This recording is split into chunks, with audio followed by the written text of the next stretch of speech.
নমস্কাৰ বন্ধু-বান্ধৱীসকল, আপোনালোকক মোৰ চেনেললৈ স্বাগতম জনাইছোঁ। আজি আমি পঢ়িবলৈ গৈ আছোঁ HS ফাৰ্ষ্ট ইয়েৰৰ প্ৰথম যিখন কিতাপ আছে সেই কিতাপখনৰ প্ৰথম চেপ্টাৰটোৰ বিষয়ে। এই কিতাপখনত আপোনালোকে চেপ্টাৰসমূহ চাবলৈ পাৰে এনেদৰে আছে। ইয়াত গুড 6টা আছে, চেপ্টাৰ ইমানখিনি আছে। আহকচোন আমি চেপ্টাৰটো চাওঁ। প্ৰথম যিটো চেপ্টাৰ আছে সেই চেপ্টাৰটোৱে হ'ল প্ৰথম পাঠটোৱেই হ'ল বিষয় হিচাপে ভূগোল বিজ্ঞান। মই আপোনালোকক চেপ্টাৰটো পঢ়ি বুজাই দিয়াৰ একো দৰকাৰেই নাই। মই সকলোবোৰ কুৱেশ্যন এনচাৰ মোৰ চেনেলত আপোনালোকক দি দিছোঁ। লগতে মই MCQ কিছুমান আছে সেইখিনি আপোনালোকৰ সন্মুখত লৈ আহিছোঁ। ইয়াত সকলোতকৈ জৰুৰী MCQখিনি হ'ল যিহেতু অনুশীলনীখিনিয়ে বেছিকৈ সোধা যায়, সেইকাৰণে এইখিনি চোৱাটো বেছি জৰুৰী। প্ৰথম হ'ল ভূগোল বিজ্ঞান শব্দটো তলত উল্লেখ কৰা পণ্ডিত কেইজনৰ ভিতৰত কোনে প্ৰথমে ব্যৱহাৰ কৰিছিল। এইটো খুবেই ইম্পৰ্টেণ্ট। এইটো আপুনি হায়াৰ ছেকেণ্ডেৰীটো EVS ল'লে পাব। এই শব্দটো ইৰাটোস্থেনিছে প্ৰথমে ব্যৱহাৰ কৰিছিল। ইৰাটোস্থেনিছ চাবলৈ পাৰিছে এনেদৰে। মই তথাপিও আকৌ এবাৰ চিন দিছোঁ। ইৰাটোস্থেনিছ তলত উল্লেখ কৰা অৱয়ৱসমূহৰ ভিতৰত কোনটো প্ৰাকৃতিক অৱয়ৱ। প্ৰাকৃতিক অৱয়ৱ এইবোৰতো যিহেতু মানুহে বনাইছে, প্ৰাকৃতিক অৱয়ৱৰ ভিতৰত হ'ব ইয়াত সমতল। ইয়াত আপোনালোকক দিয়াই হৈছে আৰু ইয়াত চাওক, দুয়োটা শাৰীৰ পৰা শুদ্ধযোৰ মিলোৱা আৰু তলৰ কেইটাৰ কোনটো শুদ্ধ চিন দিয়া।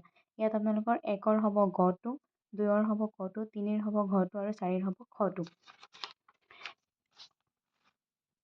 চতুৰ্থতে হ'ল তলৰ প্ৰশ্নবোৰৰ কোনটো কাৰণ আৰু ফলাফলৰ লগত সম্পৰ্কীয়। এইটো হ'ব কিয়। এইখিনি বহুতেই গণ্ডগোল লাগে মানুহৰ, ভালকৈ চাব। ইয়াত হৈছে তলৰ বিষয়বোৰ কোনটোৱে সময় লগাবলৈ চেষ্টা কৰে। বুৰঞ্জী বিষয়। আৰু মই আপোনালোকক ইয়াত সকলোবোৰ কুৱেশ্যন এনচাৰ লৈ আহিছোঁ। আপোনালোকে যদি কুৱেশ্যন এনচাৰ ধৰিব নোৱাৰে তেন্তে মোক কমেণ্ট কৰি দিব, মই আকৌ আপোনালোকক বুজাই দিম। চাওকচোন, প্ৰথম কুৱেশ্যনটো হৈছে সমাজ বিজ্ঞান বিষয় হিচাপে ভূগোল বিজ্ঞানে কিহৰ অধ্যয়ন কৰে। ইয়াত সমাজ বিজ্ঞানৰ বিষয়, ইয়াত অকল অনুশীলনীৰ কুৱেশ্যনেই নাই, ইম্পৰ্টেণ্ট যিবোৰ এক্সট্ৰা কুৱেশ্যনো আছে চেপ্টাৰৰ সেইবোৰো দিয়া হৈ আছে। আহকচোন চাওঁ, সমাজ বিজ্ঞানৰ বিষয় হিচাপে ভূগোল বিজ্ঞানে ঠাইৰ গঠন, সংগঠন আৰু ঠাইৰ একত্ৰীকৰণৰ বিষয় অধ্যয়ন কৰে। ইয়াত হৈছে ভূগোল বিজ্ঞানে এটা বিষয় হিচাপে কেনেকুৱা প্ৰশ্নৰ সৈতে জড়িত। ইয়াত চাওক, ইয়াত মই আপোনালোকক পঢ়ি নিদিওঁ, পঢ়ি দিলে বহুতো সময়ৰ জৰুৰত হ'ব, সেইকাৰণে আপোনালোকে ইয়াত চাব পাৰে। এনেদৰে আছে। চাইছে 3টা প্ৰশ্ন। ইয়াত হৈছে তেতিয়াতো ভূগোল বিজ্ঞানে কেনেকুৱা বিষয়ৰ ওপৰত অধ্যয়ন কৰে। চাই লওক ভালকৈ, ধৰিব নোৱাৰিলে মোক কমেণ্ট দি দিব, মই লগতে আপোনালোকক ৰিপ্লাই দি দিম। ইয়াত চাওকচোন, ৰিচাৰ্ড হাডছনৰ মতে ভূগোল বিজ্ঞান কাক বোলে। এইবোৰ কুৱেশ্যন খুবেই আহে। ভূগোল বিজ্ঞানে পৃথিৱীৰ উপৰিভাগৰ ঠাইৰ পাৰ্থক্যবোৰৰ বিষয়ে অধ্যয়ন কৰে, বৰ্ণনা আৰু ব্যাখ্যা কৰে। পৃথিৱীৰ প্ৰধান আকৃতি কি। এইটো জিঅ'ড হয়। কিছুমানে কমলা টেঙাৰ দৰে লিখে, কিন্তু ভুল হয়। শুদ্ধ উত্তৰটো হৈছে জিঅ'ড। ভূগোল বিজ্ঞানৰ প্ৰধান সঁজুলি কি। মানচিত্ৰ। হেটলাৰৰ মতে ভূগোল বিজ্ঞান কাক বোলে। ভূগোল বিজ্ঞানে পৃথিৱীৰ উপৰিভাগৰ বিভিন্ন ঠাইত থকা ঘটনাবোৰৰ মাজত থকা পাৰ্থক্যবোৰৰ বিষয়ে অধ্যয়ন কৰে। জিঅ'গ্ৰাফী শব্দটোৰ অৰ্থ কি। জিঅ' মানে পৃথিৱী, গ্ৰাফাছ মানে বিৱৰণ। পৃথিৱী যিহেতু মানুহে ঘৰৰ হিচাপে ব্যৱহাৰ হৈ আছে, সেয়েহে দাৰ্শনিকসকলে ক'ব খোজে যে মানুহৰ বাসস্থান হিচাপে আগবঢ়োৱা পৃথিৱীৰ বিৱৰণ। মই ইয়াত চেপ্টাৰ বুজাই দিয়া নাই, চেপ্টাৰ বুজোৱাৰ আপোনালোকৰ ইমান জৰুৰতো নাই, আপোনালোকে নিজে পঢ়ি বুজি ল'ব পাৰিব। সকলোতকৈ ইম্পৰ্টেণ্ট হৈছে কুৱেশ্যন এনচাৰখিনি, যিবোৰ মই আপোনালোকক ইয়াত দি দিছোঁ, এক্সট্ৰা কুৱেশ্যনবোৰো দিয়া হৈ আছে। সেয়ে মোৰ চেনেলটো ছাবস্ক্ৰাইব কৰি দিব। ইয়াত হৈছে ৰাজনীতি বিজ্ঞানে কেনেকুৱা বিষয়ৰ ওপৰত অধ্যয়ন কৰে। এইটো আহি যায় ভূগোল বিজ্ঞানৰ প্ৰশ্ন। ঠাই, জনসংখ্যা আৰু সাৰ্বভৌমত্ব। অৰ্থনৈতিক বিজ্ঞানে কেনেকুৱা বিষয়ৰ ওপৰত অধ্যয়ন কৰে। উৎপাদন, বিতৰণ, সালসলনি আৰু ব্যৱহাৰৰ কেইটামানৰ বিষয়ৰ ওপৰত অধ্যয়ন কৰে। ভূগোল বিজ্ঞান অধ্যয়ন কৰিবলৈ অনুসৰণ কৰা পথ দুটা কি কি। ৰীতিমত বা শৃংখলাযুক্ত আৰু আঞ্চলিক। ভূগোল বিজ্ঞানৰ ৰীতিমত অধ্যায়টোৰ পথটো কোনে উলিয়াইছিল। Alexander von হাম্বল্ট। ইয়াৰ জন্ম হৈছিল, ইয়াত চাব পাৰে। আঞ্চলিক ভূগোল বিজ্ঞান অধ্যয়নৰ পথটো কোনে উলিয়াইছিল। কাৰ্ল ৰিটাৰ নামৰ জাৰ্মান ভূগোলবিদ। এই দুটাত বহুতো আপোনালোকৰ প্ৰব্লেম হ'ব পাৰে, আপোনালোকে ভালকৈ এইখিনি পঢ়ি যাব। এয়া চাওক, ফুল form GPS global positioning system, GIS geographic information system. ইয়াত দিয়া হৈ আছে। তাৰপিছত ৰীতিমত পথৰ ওপৰত নিৰ্ভৰ কৰি ভূগোল বিজ্ঞানৰ ভাগকেইটা কি কি। 3টা। প্ৰাকৃতিক ভূগোল, মানৱ ভূগোল, জীৱ ভূগোল। প্ৰাকৃতিক ভূগোলৰ ভাগ কেইটা আৰু কি কি। ইয়াত চাওক, প্ৰাকৃতিক ভূগোলৰ যিবোৰ ভাগ হ'ল মই ইয়াত দি দিছোঁ, মই গোটেইখিনি পঢ়ি নিদিওঁ, অকণ পঢ়ি দিম, আপোনালোকে ভিডিঅ' ষ্টপ কৰি লিখি ল'ব পাৰিব। প্ৰথমটো হ'ল ভূ প্ৰাকৃতিক, জলবায়ু বিজ্ঞান, জলবিজ্ঞান, মৃত্তিকা ভূগোল। কাৰণ বহুতো কুৱেশ্যন আছে। মই আপোনালোকক এক্সট্ৰা কুৱেশ্যনবোৰো যোগান ধৰি দিছোঁ, সেয়েহে বহুত হৈ গৈছে। মানৱ ভূগোলৰ ভাগকেইটা কি বহলাই লিখা? সমাজ বা সাংস্কৃতিক ভূগোল, জনসংখ্যা আৰু বসতি ভূগোল, অৰ্থনৈতিক ভূগোল, বুৰঞ্জীমূলক ভূগোল, ৰাজনৈতিক ভূগোল। আপোনালোকে চাব পাৰে, ভিডিঅ' ষ্টপ কৰি লিখি ল'ব।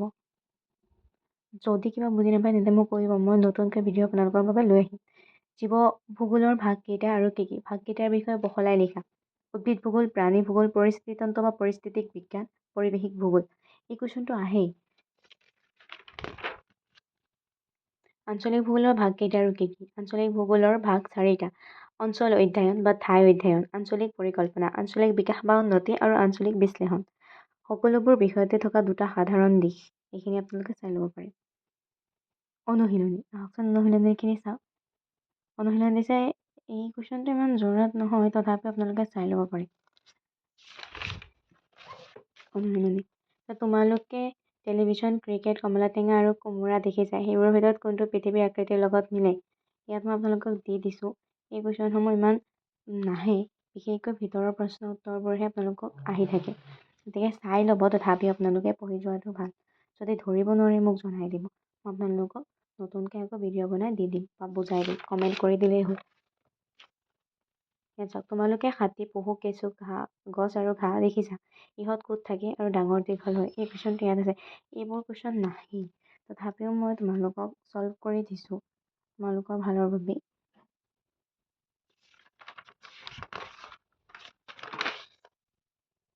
চাইছেনে? এইখিনি ইমান দীঘল, তথাপিও নাহে। এইখিনি পঢ়ি যাব পাৰে, পঢ়ি থোৱাটো ভাল।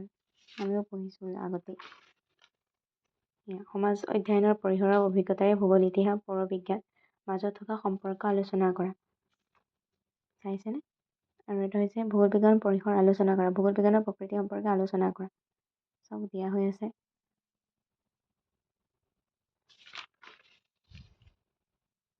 এইখিনি এই কুৱেশ্যন বেংক। নিম্নোক্ত কোনটো বিষয় মানৱ ভূগোলৰ এটা বিষয়বস্তু নহয়? এইটো পৰিস্থিতিতন্ত্ৰ, এইটো 2015 চনত আহিছে। কোনগৰাকী গ্ৰীক পণ্ডিতে পোনপ্ৰথমে পৃথিৱীৰ গোলাকাৰ আকৃতিৰ বিষয়ে মত প্ৰকাশ কৰিছিল? এইটো উত্তৰ হ'ব ইৰাটোস্থেনিছ। ভূগোল বিজ্ঞানৰ কোনটো শাখাই মানৱ প্ৰব্ৰজনৰ বিষয়ে সামৰি লয়? এইটো 17 চনত আহিছে, জনসংখ্যা ভূগোল।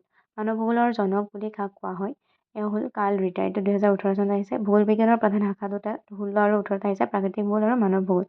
ভূগোল বিজ্ঞানত ব্যৱহাৰ হোৱা দুটা আধুনিক প্ৰযুক্তি, GIS আৰু GPS-ৰ সম্পূৰ্ণ সম্প্ৰসাৰণৰ সাৰণ কৰে, এইটো 17ত আহিছে। মানে ফুল ফৰ্ম দিছে আপোনালোকক, এই মই আগতে দি দিছোঁ, তথাপি চাই ল'বচোন। ভূগোল বিজ্ঞানৰ শৃংখলাযুক্ত পথটো কোনে আগবঢ়াইছিল? Alexander von Humboldt. মধ্যযুগৰ দুগৰাকী অভিযান্ত্ৰীৰ নাম লিখা। মাৰ্কো পেলো, ক্ৰিষ্টোফাৰ কলম্বাছ। এইটো 1900ত আহিছিল। তলত উল্লেখ কৰা অৱয়ৱৰ ভিতৰত কোনটো অৱয়ব সমতল? এইখিনি অনুশীলনীৰে হয়। তলৰ কোনটো তাৰপিছত যিবোৰ আছে সেইখিনি দিছোঁ। কোন দুটা শব্দৰ পৰা ভূগোল, জিঅ'গ্ৰাফী শব্দটো আহিছে? জিঅ'ম আৰু গ্ৰাফছৰ পৰা। জিঅ' মানে পৃথিৱী আৰু গ্ৰাফছ মানে বিৱৰণ। ৰাজনৈতিক বিজ্ঞানমূলক কথা কি? ইয়াত চাওক দিয়া আছে, ভূগোল বিজ্ঞানৰ প্ৰধান বৈশিষ্ট্যও দিয়া আছে, আৰু এইটো 3ৰ 1টো। উত্তৰটো হ'ল এইখিনি।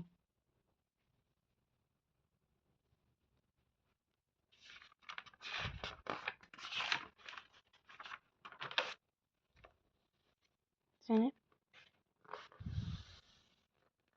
3ৰ 2।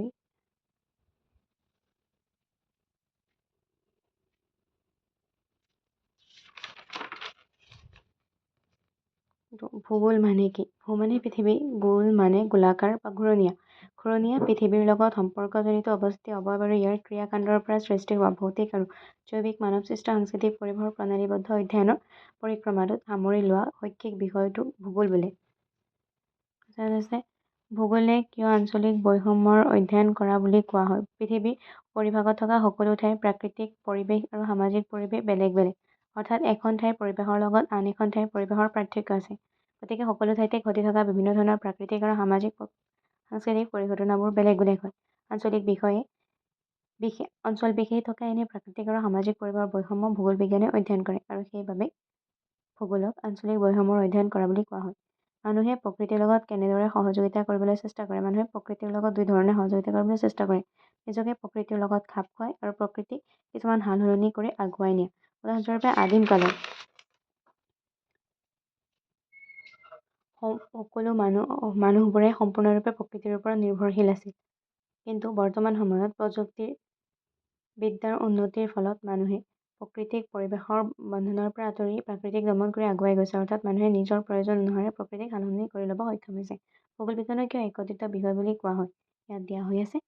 আৰু 19টো হৈছে ভূগোলৰ লগত গণিত আৰু পৰিসংখ্যাৰ সম্পৰ্ক লিখা আহে। এইটো অনুশীলনীখিনি মই ইয়াতে কৰি দিছোঁ আপোনালোকক, তথাপি আকৌ লৈ আহিছোঁ। আৰু বাকী যিবোৰ প্ৰশ্ন উত্তৰ আছে মই আপোনালোকৰ বাবে লৈ আহিম।